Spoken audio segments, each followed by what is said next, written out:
আসসালামু আলাইকুম প্রিয় গাইস। সেই কুয়াশার আগেতে জ্বালা ফেলাইছিলাম, সেই হলো জ্বালার অবস্থা।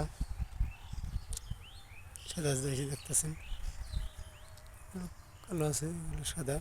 ওই যে সবচেয়ে পরে মানে চিপাইছে ওই যে নিচে, এগুলো পাতার সাথে হয়ে গেছে।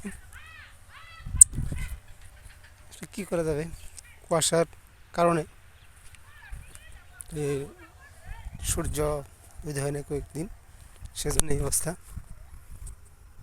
নাতে সূর্য উদয় হলে বা রোদ পড়লে এই গাছ জ্বালা করার এই অবস্থা হতো না। এই যে এটা পর আগে ফেলেছিল, সেজন্য জ্বালা খুব ভালো হয়েছে। পরে ফেলেছি সচরাচর পরে ফালালে এই হয় ওই ফলন বলা হয়, সে শুনছিলাম কৃষি অফিস মানে ইয়েদের মতে। এখন দেখা যাচ্ছে যে এগুলা মরার অবস্থা, মরে যাচ্ছে বলে চলে, জানি না এটা কেমনি কী হবে।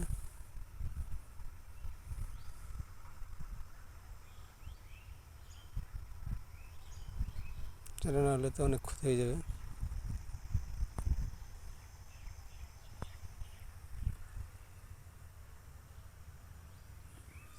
আল্লাহ আল্লাহ, কী করি।